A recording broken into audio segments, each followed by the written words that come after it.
누구나 멘탈이 흔들리는 순간이 있습니다. 중요한 것은 멘탈이 흔들리지 않는 것이 아니라 회복 탄력성을 높이는 것이다. 세상에는 강한 멘탈을 가진 사람들이 승리자로 살아가고 있는 것처럼 보입니다. 나는 저 사람들처럼 왜 멘탈이 강하지 못할까? 지치고 짜증난다. 어차피 나는 안 되는 걸까라고 생각하며 살고 있다면 오늘 내용이 도움이 될 것이라고 확신합니다. 유리 멘탈을 가진 사람들은 소심하고 우울하고 부정적인 생각을 가진 사람입니다. 반면 멘탈이 강한 사람들은 언제나 긍정적이고 표정도 밝고 일도 성공적으로 완수하는 사람입니다. 하지만 멘탈이 강한 사람처럼 보이는 사람도 항상 강한 멘탈을 유지하는 것은 아닙니다. 강한 멘탈을 만들기 위해서 스스로 노력하는 것입니다. 멘탈이 약하면 약한 대로 강하면 강한 대로 살아가는 방법은 제각각이며 멘탈이 쉽게 흔들리는 사람도 나답게 살아갈 수 있습니다. 도쿄대학교 첨단과학기술연구소 쿠마가야 시니치로 교수에 관한 이야기를 들려드릴게요. 그는 신생아가사의 후유증으로 뇌성마비 장애를 가지고 있습니다. 뇌성마비란 출생 시에 발생한 어떠한 원인으로 인해 운동 기능이나 자세를 유지하는 뇌 기능에 장애가 생긴 것을 말합니다. 경직형 뇌성마비인 쿠마가야 교수는 언어장애가 심하지 않지만 항상 몸이 긴장된 상태여서 마음대로 움직이기 어렵다고 합니다. 철이 들기 전부터 정상적인 움직임을 익히기 위해 힘든 재활치료를 받아왔던 쿠마가야 교수는 초등학생 때 불현듯 부모님이 먼저 돌아가시면 나는 살아갈 수 없을 것이다라는 생각이 들었다고 합니다. 10살짜리 아이가 부모님의 전폭적인 지원을 받는 것은 너무나 당연한 일인데도 쿠마가야 교수는 장애가 있어 그것을 더 선명하게 느꼈는지 모릅니다. 그런 불안감은 나이가 들면서 더욱 커졌다고 합니다. 이대로는 안 되겠다라고 생각한 쿠마가야 교수는 대학 진학을 계기로 자취를 시작했습니다. 그는 혼자 시행착오를 겪으며 독립적인 생활을 해나갔습니다. 그는 다양한 사람들과 상황을 마주하고 경험하면서 이런 깨달음을 얻었다고 합니다. 일반적으로 자립의 반대말을 의존이라고 착각하는데 인간은 사물이나 사람 등 다양한 것에 의존하지 않으면 살아갈 수 없습니다. 장애인이란 의존 대상이 한정되어 버린 사람들을 가리킵니다. 사람들은 비장애인이 무엇에도 의지하지 않는 자립한 사람이고 장애인은 여러 가지에 의지해야만 살아갈 수 있는 사람이라고 잘못 생각하고 있습니다. 하지만 진실은 반대입니다. 비장애인은 다양한 것에 의존할 수 있고 장애인은 한정된 것에만 의존할 수 있습니다. 의존 대상을 늘려 각 대상에 대한 의존도를 낮춘다면 무엇에도 의존하지 않는다고 착각할 수 있습니다.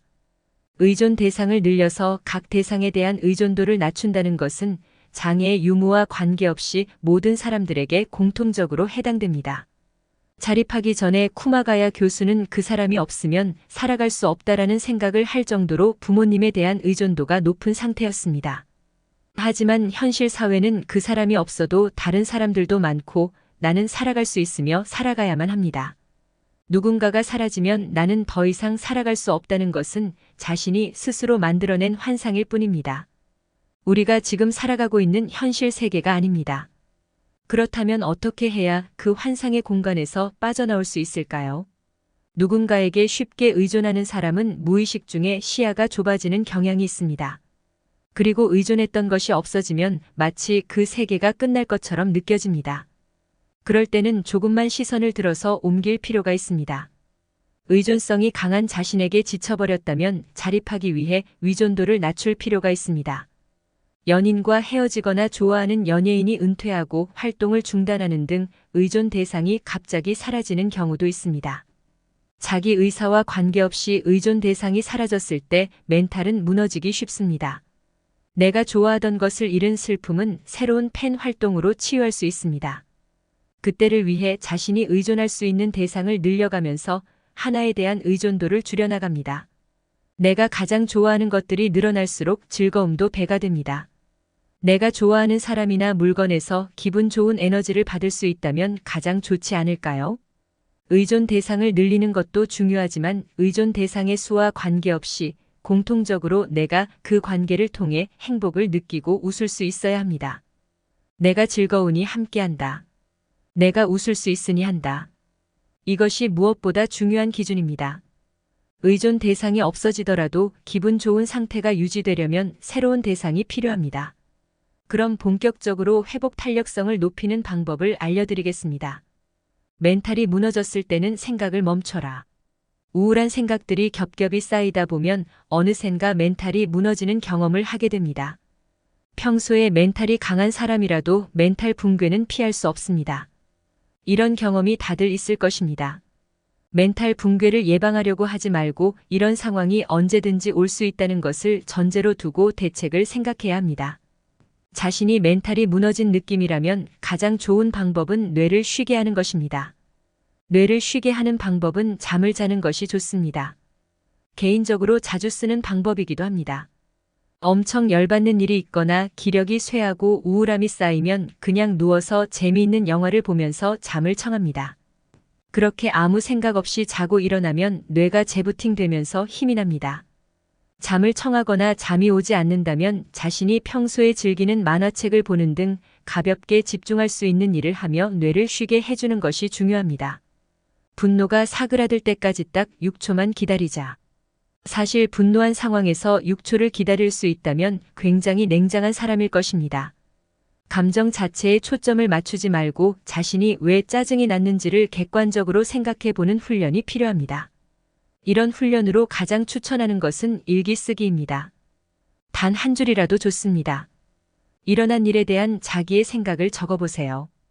그날 있었던 일에서 어떤 감정을 느꼈는지 기록해보면 자신이 미처 몰랐던 것들을 깨달을 수 있습니다.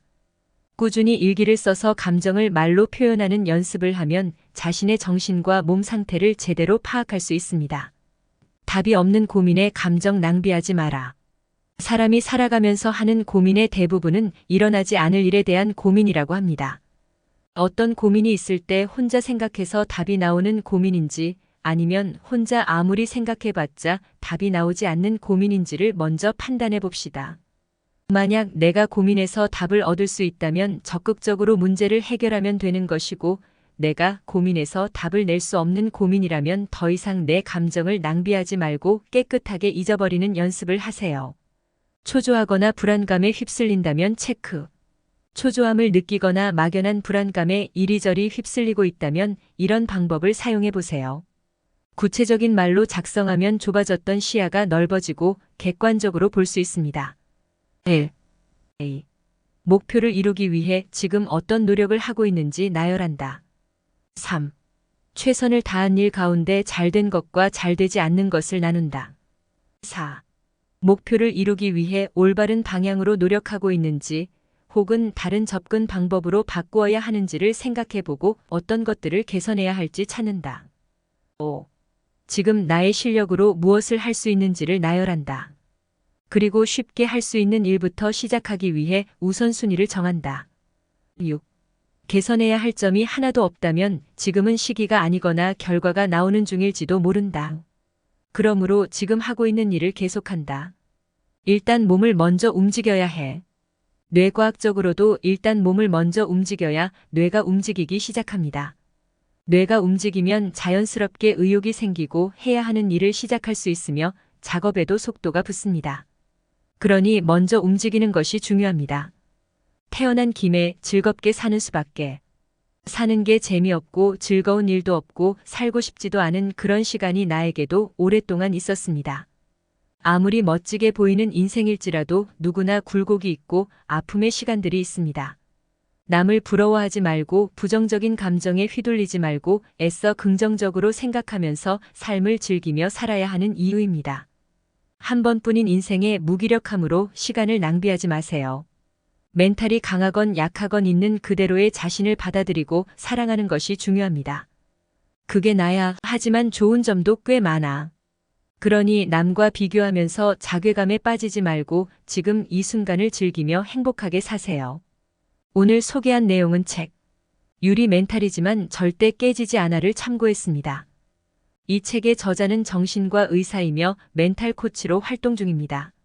많은 사람들을 상담하면서 얻은 노하우로 유리 멘탈로도 마음 편히 살아갈 수 있는 방법을 쉽게 설명하고 있는 책입니다. 지금 내 마음이 무너지기 직전 깨지기 쉬운 상태라면 이 책을 통해서 위로를 받고 힘을 낼 수 있을 것입니다. 평소에 책 읽기가 부담스러운 사람이라도 이 책은 가볍게 읽어보기 좋습니다. 주변에 내 친구가 힘들어한다면 이 책을 선물해 보세요. 오늘 부자도서관이 준비한 내용이 도움이 되셨다면 구독과 좋아요를 부탁드립니다. 소중한 시간 시청해 주셔서 감사합니다.